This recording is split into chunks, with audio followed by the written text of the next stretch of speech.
You know, I was thinking, can I learn a solo in 7 days? So last month, I challenged myself to learn Pantera solo in 7 days. I thought it was a really good challenge to set myself. It was a really fun way to practice. It was quite regimented and I like that. And I saw a pretty good result. So this month I decided to do Alexi Laiho Vivaldi's Four Seasons.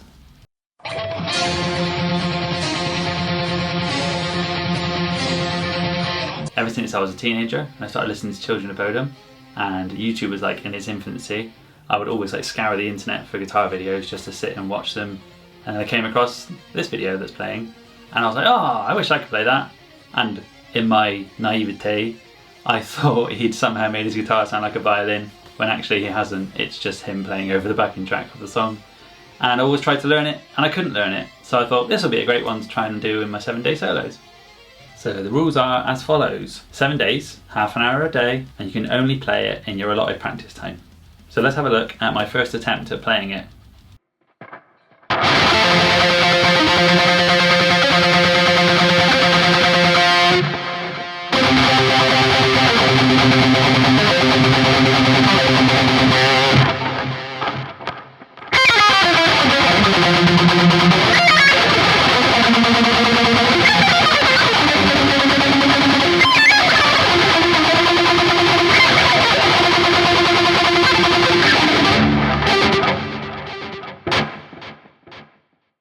So judging by that video and the fact that I couldn't even play for longer than like 15 seconds, it shows that one, I need to revisit that song because from what I remember, I don't remember it properly and I'm definitely not up to speed.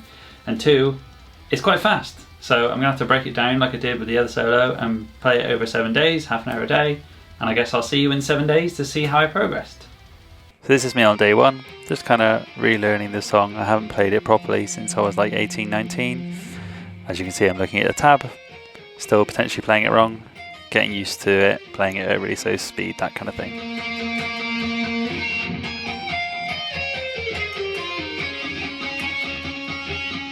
Then on day two, I went over a specific pattern just over and over again to try and build the speed up a little bit.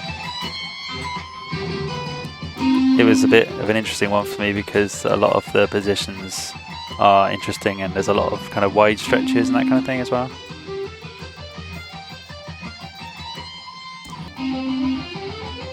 Then on day three, I just worked more on the speed again, setting a half an hour timer.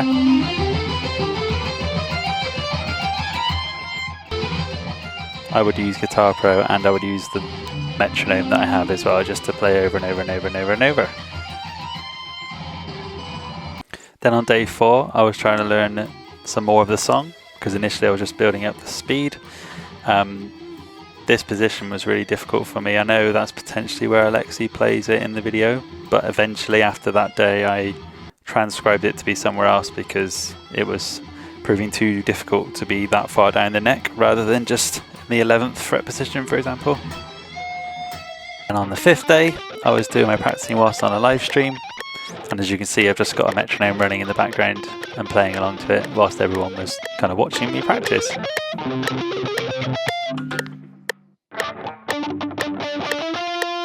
Trying to up the speed a little bit more and learn the pattern at the same time as well, so I was just playing the pattern over and over again. I kind of went back a bit and went back to basics because I was finding learning the whole song quite difficult, so I just chose to stick to maybe like the first 20 seconds or so. This was also where I was trying to learn a bit more of the song and advance a bit further.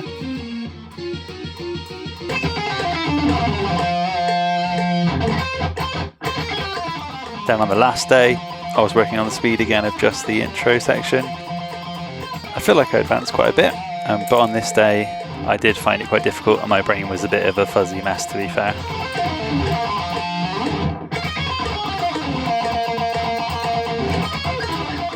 At this point I was getting to the end of my half an hour of the last day, so I was like, come on, I need to be able to up the speed a little bit.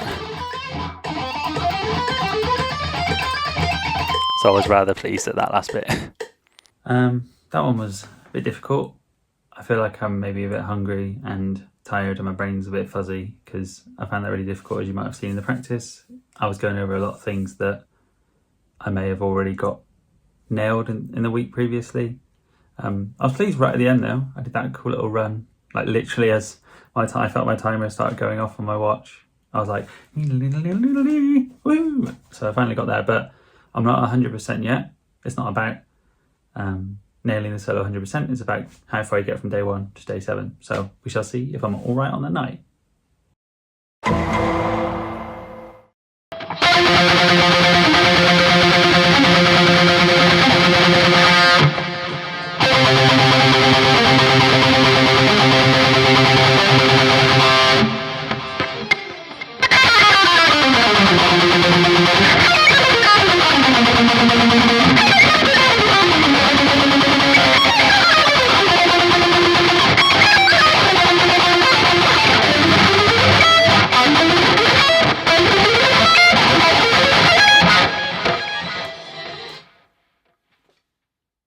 So judging by what you just saw there, I feel like I was almost there. So maybe if I practice a bit more, maybe 23 more days, so it's a 30-day challenge, I reckon I can nail it by the 30 days.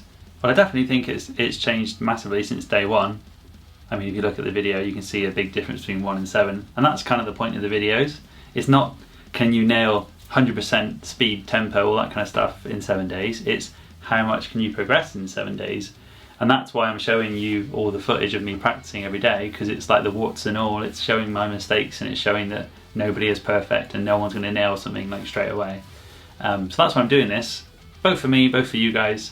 Can I challenge myself, and you guys can see the reality behind the YouTube cameras. And yeah, hopefully this encourages you guys to learn your own 7-day solo, or 14-day, or 30-day, or even just any days. Just as long as you put a time scale and limits on things to learn a solo that you want to learn, then it makes it fun and regimented.